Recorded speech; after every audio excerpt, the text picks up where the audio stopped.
Admittedly, I am not a fan of tournament arcs. I despise them. And luckily enough, even though My Hero Academia dabbles in that particular thing, it's always either due to the presentation of it or having things kind of get in the middle of it that always ends up captivating me. But I just got done with the 97th episode of My Hero Academia. We're almost at 100. Pretty much a mid-season perspective of my thoughts on the series so far. So let's jump into it. So yeah, full-on spoilers to the 97th episode of My Hero Academia, just to get that out there for people. But yeah, like I said, I am not a fan of tournament arcs, and that's pretty much what we're doing right now. We have a lot of the different classes. Well, 2 classes are going head-to-head with 4 people, including Shinso in 2 of the bouts, giving him 5, one side 5 at 2 particular points, the first one and the last round. But yeah, like I said, it's funny it's one of those things where as this tournament arc is really going on, I have those moments where I'm entertained throughout the entire episodes, but I have those moments at the very end where I'm like, oh yeah, this is just a tournament. Nothing really is of value here. But like I said before, because it looks so incredible, because the fights are so cool, and the sprinkled information within it, that it still ends up having value to it. Now, I'm getting ahead of myself because technically at the very beginning of this, before they started this in the 5th season, we essentially had 2 things established. One was the appearance of Dabi. Dabi shows up after Endeavor ends up taking down this bio-human mutant thing, and he basically is becoming the new threat going forward, it seems anyways. We haven't really seen him since that particular moment. But we also see that Hawks is actually working for the villains in this particular case. Now we find out, like, right afterwards, even though we just established it's like, whoa, crap, what's going on? Hawks is a bad guy. Oh, wait, no, never mind. He's a double agent with the villains. I'm curious if they're going to turn this into a, what do they call it, a triple agent? One of those aspects where it seems like, okay, never mind, he's just a double agent. He's working for the villains in order to get in with them, in order to take them down. Or will it turn to one of those things where, oh, wait, actually, he ends up becoming a villain while they think that he's working with the villains in order to help the heroes? I hope not. Hawks so far is really cool. I really do like his character. But he is one of those characters where he's kind of being established as I'm a lazy person, and whatever makes it easier for me, I'm fine with. I don't know, it would seem against his character if he actually does end up being if he ends up working with the villains in the end, because he's done so much stuff so far where it seems like he goes out of his way to help somebody. Like the whole situation where, again, yes, technically he was working with the villains at the time to help the heroes, but he went out of his way in order to help everybody that was falling out of this building. So if somebody was technically siding with the villains, even though he was working as a double agent, he might not go out of his way to help everybody. But we'll see. Like I said, I hope not, because I do like Hawks. I think he's a cool character. I especially like his kind of interaction with Tokoyami. When Tokoyami was working under him, he taught him how to use his shadow in order to be able to fly, which I thought was actually really, really cool. But yeah, it could happen. We'll just say that. Also, before this whole tournament, we had established that Deku is having some kind of issue with his all for one, or one for all, which is causing it to become unstable and activate without his want. It's like a spontaneous activation that's happening. And he's having visions of the other predecessors of this ability. And I really did like it because they actually at some point established, like, you know, there was this one hero girl that was the one before All Might, and that was the one right next to him, and he's talking how beautiful she was. And they showed a brief moment where she was training All Might. I think I hope that maybe we'll get a movie or something like that to kind of show that session, because we've seen All Might in the past with Night Eye, and so I'm assuming eventually we can get an All Might with during his moments of training to become the one that would take on One for All. So yeah, that was cool. It seems like it's really hitting heavy on this aspect that he's able to see these previous generations.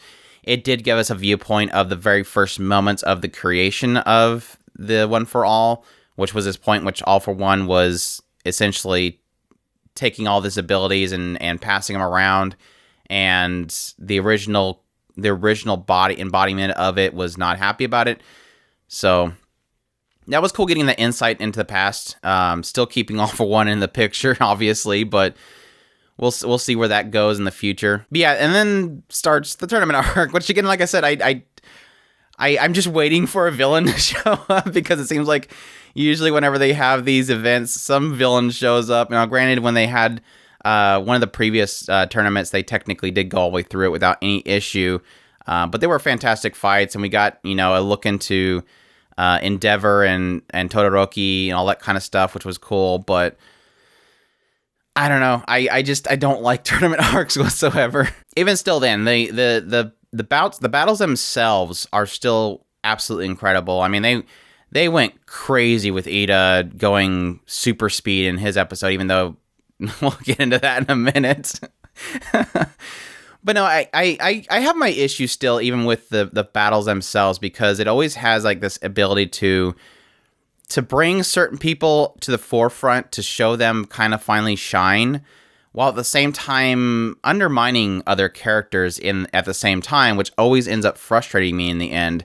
Like, we had Chargebolt, who's always been pretty useless this entire series. Like, for the last 90 plus episodes, he's always been useless, and then suddenly in the first round, he actually steps up and jumps out there and does a few cool things. But even still, yeah, it ends up unfortunately still kind of bringing a lot of the usual suspects up to the front and showing how cool they are, while at the same time, like I said, undermining other characters, which always ends up frustrating me in the end. But even still, in the first round, I did like Shinsho, finally getting him out there, kind of giving him another shot at becoming a hero. I did like how he got the cloth from Eraserhead. Eraserhead's apparently been training him, so that was cool. Giving him something besides the brainwashing, because obviously, once people know what his ability is, it seems like he would be the worst hero ever, because, like, yeah, there's an off chance that he could trick somebody using his new thing where he's able to speak like somebody else. It's still a very huge crutch to have somebody that has this one thing going for him, and yet it doesn't really work, but for the off chance that somebody answers him, which is, again, what do you do outside of that? Again, that's technically the idea of Eraserhead, but Eraserhead doesn't have any kind of... It's not as if somebody can counter it if they don't know that he's here. But still, even still, it's cool to... His kind of redemption arc so far has been really fantastic. I do like this idea that he's finally kind of opening up to people. He's opening up to teamwork. He's not alone anymore. People are supporting him, and this could take him in a really cool direction going forward. Now, with the last bout, he's apparently going to be a part of that again, and we haven't seen that yet. I'm curious if that'll work well with him versus Deku. I'm really curious how they're going to make that a fight that is not completely one-sided, I guess. How do you make that one-sided? I don't know, but they're apparently going to do that. All I can think of is they're going to have Deku get in a really bad conflict where he realizes that if he beats him, it's going to ruin his chances to become a hero, and that's going to weigh down on Deku, because Deku's obviously a soft heart, and he's not going to be able to handle that very well. Again, that's pretty much all that really happened in that particular segment, other than, again, undermining a lot of character, like Red Riot got undermined and turned into useless. Anima, as always, is turned out to be useless, unfortunately. Like I said, it brings up certain characters and then makes other ones just kind of not shine at all, if not dull completely. Round 2 definitely did seem like it was less of that feeling of undermining certain characters, having pretty much everybody in our main class pretty much shining. Like, we had Creati shine by pretty much putting everybody else before her. Her ability to look forward and plan out all the possibilities was fantastic. Never mind, technically Naval Laser Sparkle, Always Sparkle guy was also technically useless again. Invisible Girl had a moment to shine briefly, but again, she was pretty useless as always. But obviously this particular point was for Tsukuyomi and him being able to shine, showing off his new ability to be able to fly. obviously having a little bit of an issue with Vantadark. I think that's his name, the shadow guy. His dumb is they're going against these other people, and there's one guy that's able to hide in any shadow. Let's send out our our bird right off the bat and not expect him to just jump into it. I don't know what the I think they were implying that they didn't know that he could possess it, and that was apparently a new evolution of his abilities. I think that's what they're implying. But still, you're kind of opening yourself up for something there when you send your dark self after somebody who is able to hide in shadows. But Kendo, obviously, pretty much going head to head with Creati and their strategizing, which was fine. Comic Guy was a little bit dumb. I think that's probably one of those characters with an ability that just somehow manages to break my immersion into this world of superpowers. Yes, technically, guy shooting laser out of belly button seems pretty far-fetched, but still a guy that's able to say words and it manifests as whatever the word is. Again, that's one of those moments where I'm like, hey, you're kind of breaking me from this immersion of a world that actually can have these people with abilities. But even still, this is a point in which I was really kind of intrigued by the creator's unique art styles. Now, granted, we've seen several of these characters in this particular arc before. We didn't really get a good look at them, and I do like with Shimeji. I think another name, the other girl was Pony.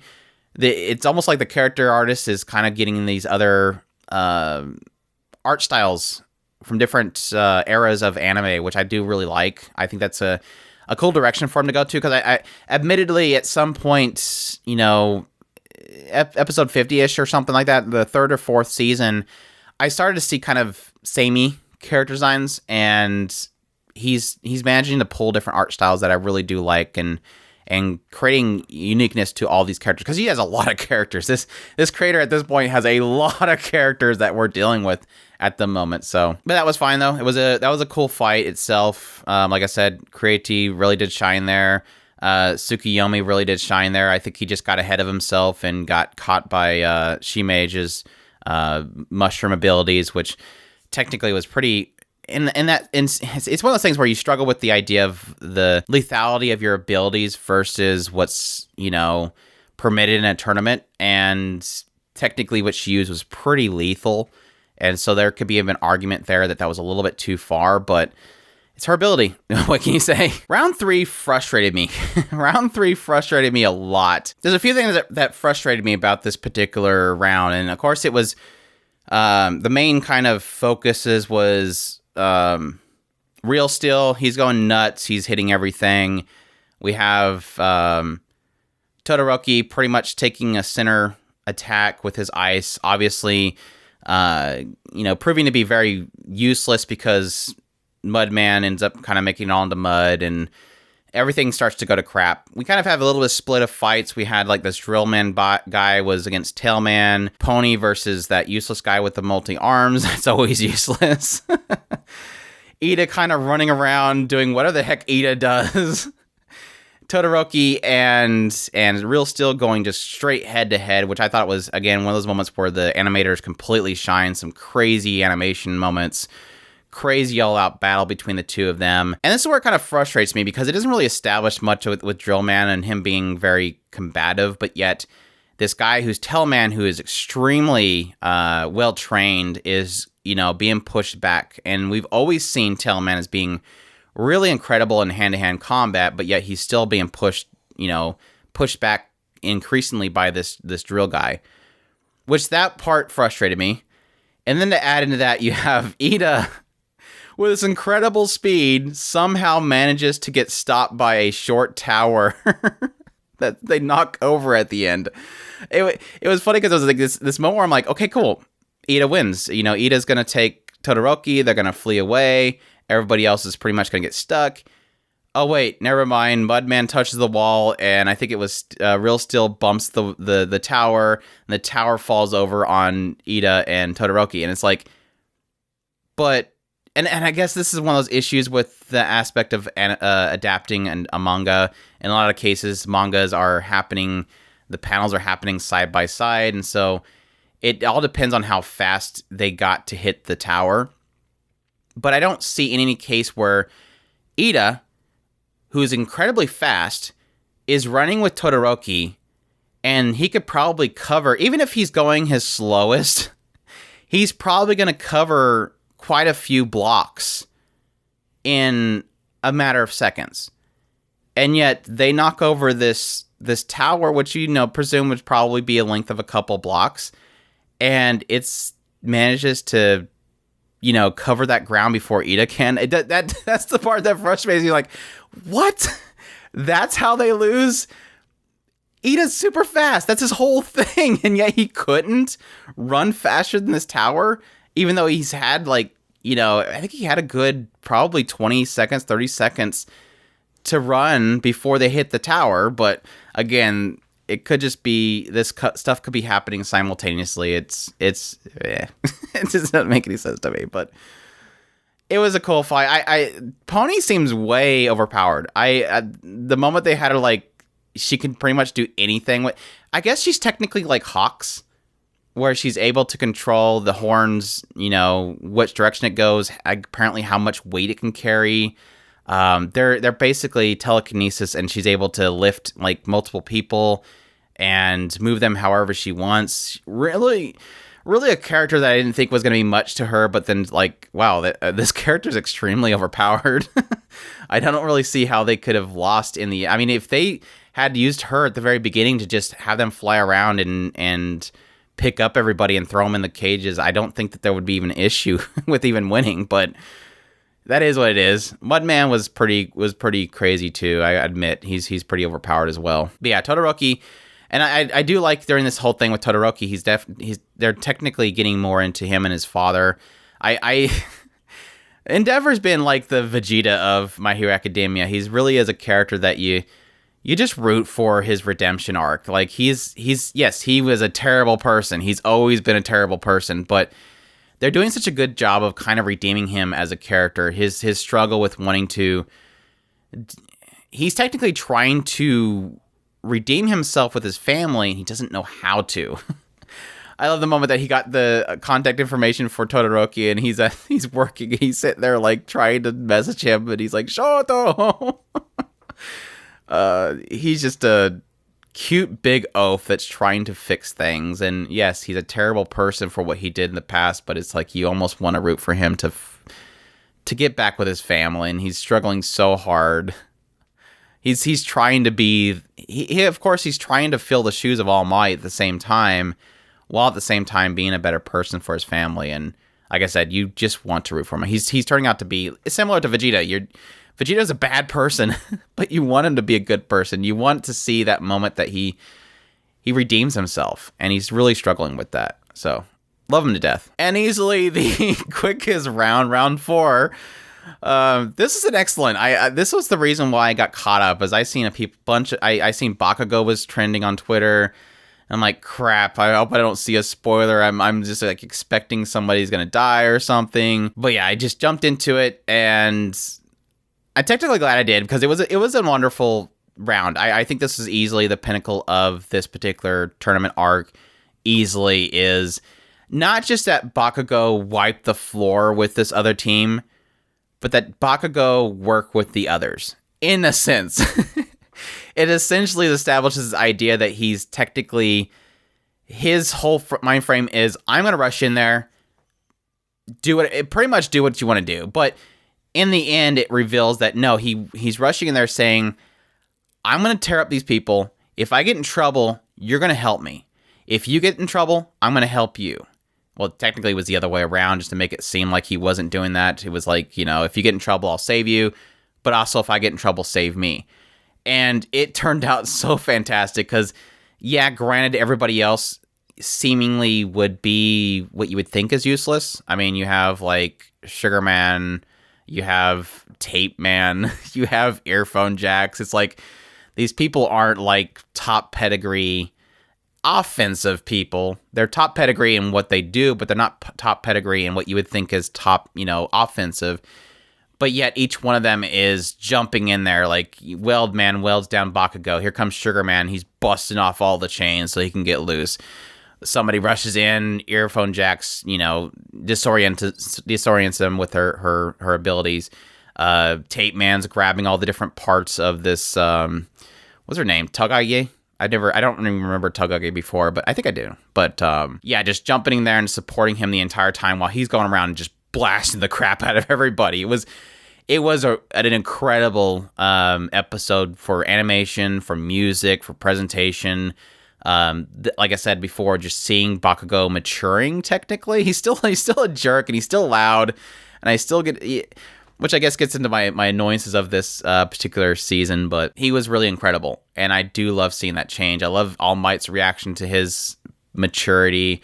How much he inspires Deku to fight even further, because I mean, this showed what Bakugo is, that much further up. He's that much further ahead of everybody else. And while everybody else, Todoroki, everybody else is playing catch up to Bakugo, Bakugo is maturing and getting out there. He definitely is shining as a possibility of being the #1 hero once they get through the academy. So really cool. Love it. It definitely is one of those pinnacle points for Bakugo, and I cannot wait to see more of his growth. So yeah, my annoyances. Bakugo is still loud and obnoxious. My gosh, this copy guy is unbearable this season. I did love Vlad doing his biased commentary and everybody yelling at him, stop being biased commentary. But man, copy guy, or whatever his name is, something thief. I forget his name. Nito, I think. Oh my gosh. So obnoxious. I cannot stand the guy, and he was so loud. I was skipping ahead every time he came on the screen. I was like, okay, yeah, whatever. You're loud and obnoxious. Moving on. It's so funny. I used to hate Grape Juice. He was like the stain of this show, but he's chilled out so much. But now they're just replacing him with other annoying people like Nito, and Bakugo still is loud as hell and annoying, but you still love Bakugo, even though he's loud and annoying because he kicks total butt. Crazy season so far, even though, like I said, I feel like it's lacking just because it's a tournament arc. But hopefully they get into something really cool here soon. Even still, I'm thoroughly entertained by, even though it is a tournament arc, and I've grown at tournament arcs, and I feel like we're not getting anywhere. At least there's some backstory of developments, not necessarily developments in characters as we do it, but more backstory developments as we see what abilities these characters have evolved over the last, whatever period of time it has been since, this whole thing has been happening. So yeah, that's my thoughts on episode 97. Well, my thoughts on season 5 up to episode 97 total of episodes of My Hero Academia. Hope you guys enjoyed my impressions on it so far. Looking forward to more. If you did like this video, please leave a like, comment down below, let me know what you thought of the season so far. Please do not put manga spoilers. That's the only thing that's been making me hesitant to actually talk about My Hero Academia, is I'm totally expecting the spoilers to start getting crazy in comments, and I don't want those. Please don't. But yeah, I hope you guys enjoyed this video. If you did, if you haven't already, please subscribe, share this video if you can, and I hope you all enjoyed, and y'all take care.